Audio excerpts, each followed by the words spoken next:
everybody, it's Jones back with another video.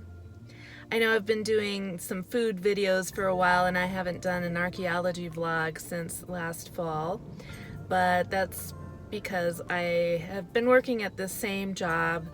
If you saw my last vlog, I talked about that.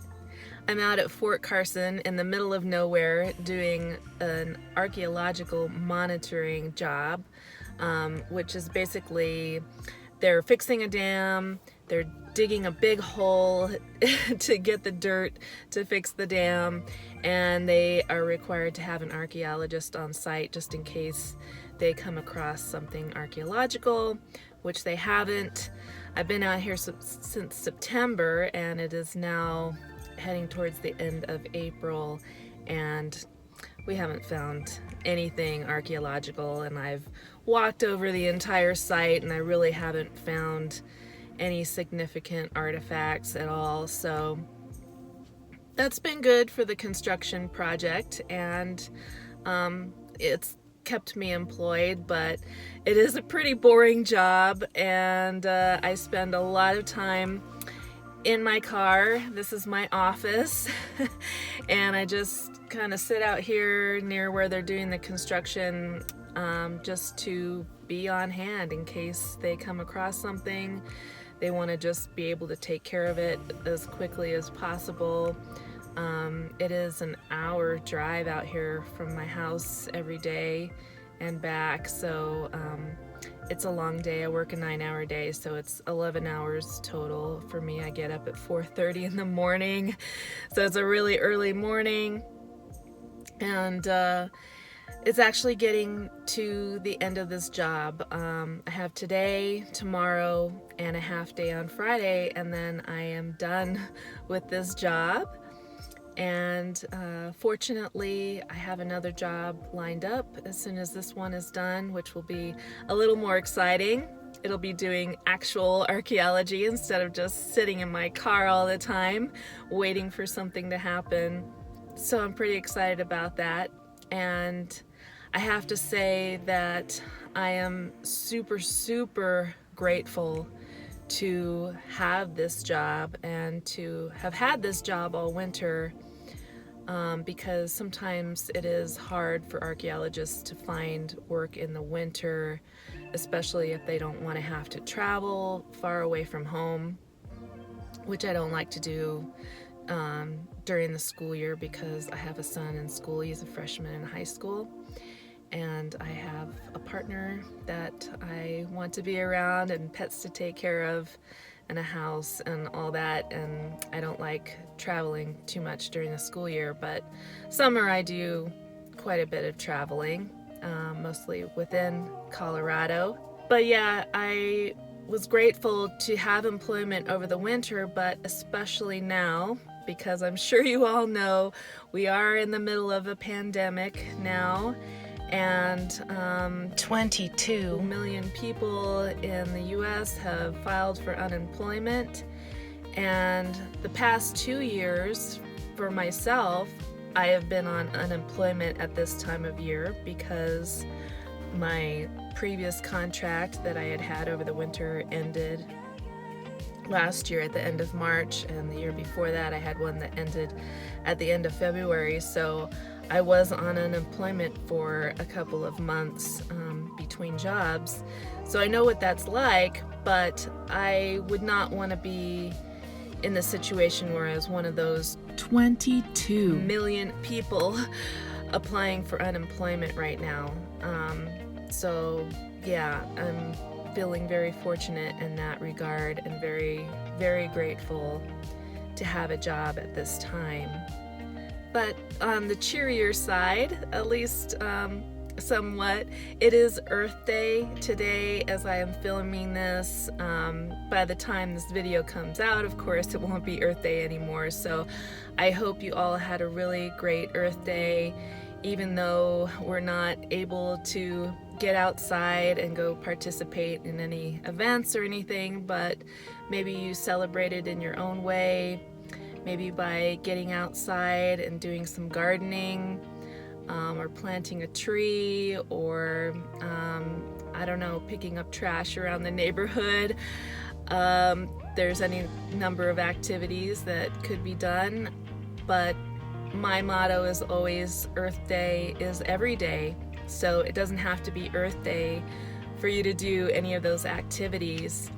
And the interesting thing about this particular Earth Day is because we're in this pandemic, there have been a lot of changes in the climate because people are staying at home, they're not driving so much, and getting out and doing things that would normally be polluting the atmosphere or polluting the water. So we've seen drastic changes in air quality, particularly in large cities. We've seen changes in water quality. For instance, in Venice, they don't have the boats running around all the time, and the waters are clear, and you can see all kinds of sea life in there, which I think is really cool.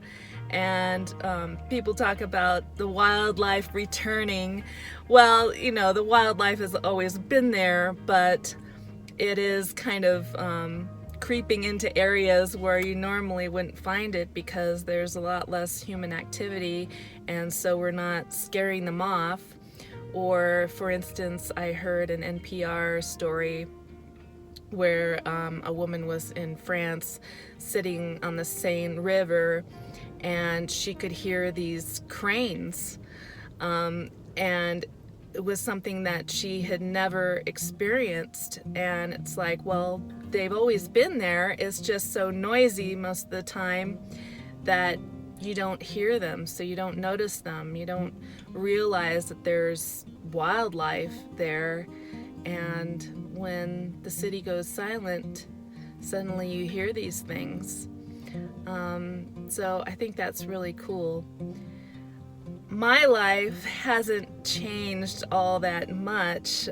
I see lots of wildlife all the time because I am out here in the middle of nowhere, and I've seen a lot of wildlife over the past few months.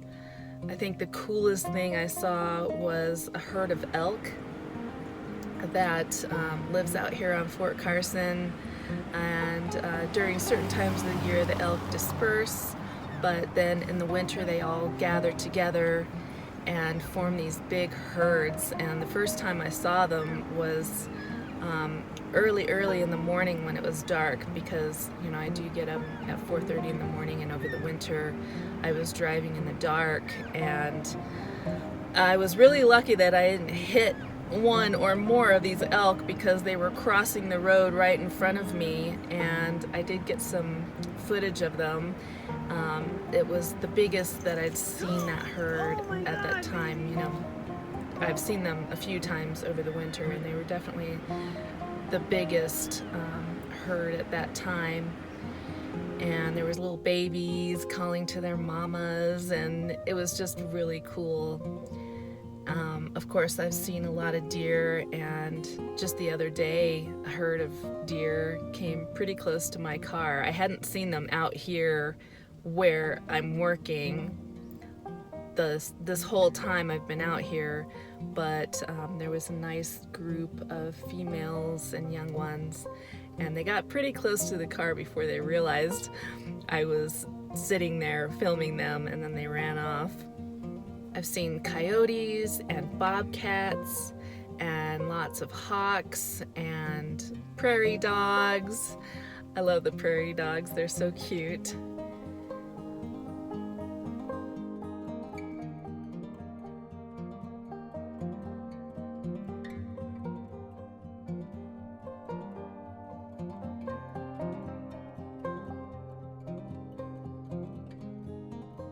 And that's just about it. I saw one snake, which kind of scared me off, but that was last fall, and I haven't seen any since then because it's been winter and they hibernate. But yeah, my life in general has looked pretty much the same all winter, despite all the things going on with COVID-19 and shelter in place and all that. Because I was able to continue working. And, you know, I realize a lot of people have been dealing with getting used to being isolated and not going out and, you know, not being able to go to their normal workplace and see the people that they normally see every day and trying to keep social distance. But this is actually something that I'm really used to, and I have to admit, it did take me quite a while to get used to it, and even now sometimes, you know, I just feel the loneliness creep in because I'm literally out here by myself. I mean, you see trucks going by in the background. There are workers out here, but they're in their trucks and their bulldozers doing their own thing. And there is a trailer out here that has the little offices for the supervisors, and they have a microwave and a coffee machine in there, sort of like a break room. They've got tables and chairs and electricity and Wi-Fi, and it took them a while to get that all set up, but once they did, I started going in there at lunchtime, and I would, you know, microwave my lunch and plug in my computer to charge and use the Wi-Fi while I was there. I have a Wi-Fi hotspot on my phone that I can use, but my computer runs out of battery, and I can charge it in my car, but I don't like to. But back in February, shortly after Valentine's Day, I actually got really sick. I believe I had the flu. I've done a lot of research into the symptoms because there was always this thought of like, could I have had coronavirus? You know, it was pretty early on in the whole spread of the virus. At that time, I think it really was pretty restricted to Washington and maybe California. You know, mostly the cases on the cruise ship. So I didn't really think of it as being that, and I believe my son brought it home from school because he had it too, and he was actually sick for about a week and a half. He was out of school before they shut down the schools, which is sad because he'd been gone for a week and a half, and then he went back to school for about 3 days. And then they shut the schools down, and it's been about a month or so now. And so he's had even more time where he really was not able to see his friends. And it's been really hard for him, and it's been hard on me seeing him struggle with that. I mean, for the most part, he's okay, but I think it's maybe just that he's not really expressing his feelings. He did have a birthday recently, and after extensive talks with his mom, we allowed him to have one friend come over for a couple hours, and that was really, really good for the both of them. They just, you know, teenagers, they need their social time with their friends. I mean, we all do, but I think it's particularly important for teenagers. So I know we were kind of breaking the social distancing rules, but I think it was worth it, and obviously we haven't gotten sick from it. But like I said, you know, my life hasn't changed all that much except that my son is at home, and I'm trying to keep on top of getting him to do his homework, which is difficult because I'm not there all day to watch over him or get on his case about it. I call him from my car, and as soon as I get home, I'm like, did you do your homework? And he's just like, yeah, Mom, you know, leave me alone. The strangest thing about the whole thing is just the, you know, I've been restricting my grocery shopping to once a week, and, you know, just seeing store shelves empty and seeing everyone in the store wearing masks, which is a good thing. of course, but it's just so strange. It's so hard to get used to that. But I have been making my own masks. I used to be a seamstress, and I used to have a business with a friend who was an artist, and he'd put his artwork on different things like t-shirts and pouches, and he had coloring books. He was like the first one to do adult coloring books.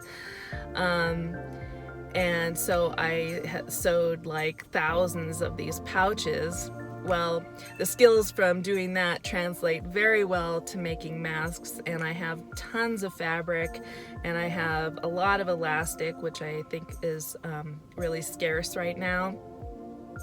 So I have put myself to work on the weekends and the evenings, making some masks for my family and my friends, and I'm still in the process of doing that. Nobody's gotten one from me yet. I have one for myself, and I have a few ready to send off to my son and his girlfriend, but please don't ask me to make you one, because I don't have that much time.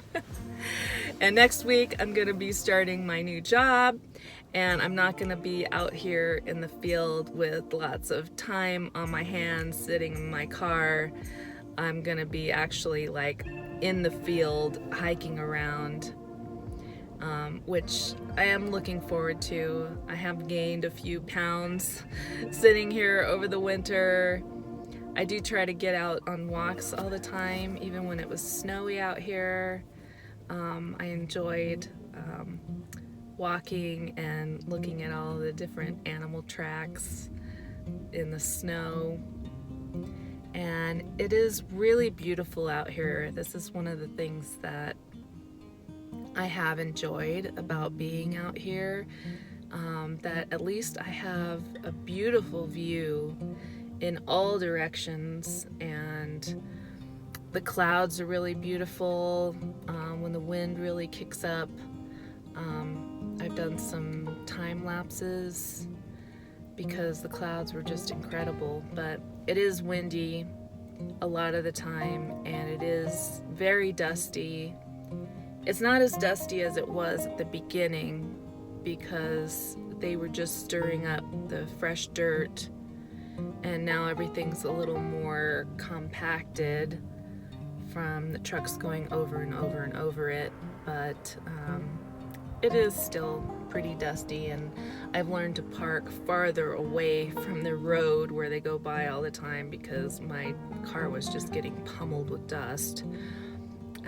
It's still pretty dirty, and at this point I've decided just to not even bother washing it until this job is done, because for a while there I was washing it every weekend, and that gets kind of expensive.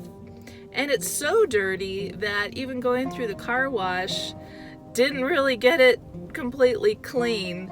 So I'm waiting till this weekend, and then I'm going to take it to one of the car washes where I can just spray it down myself and get it really nice and clean, and it'll be back to normal.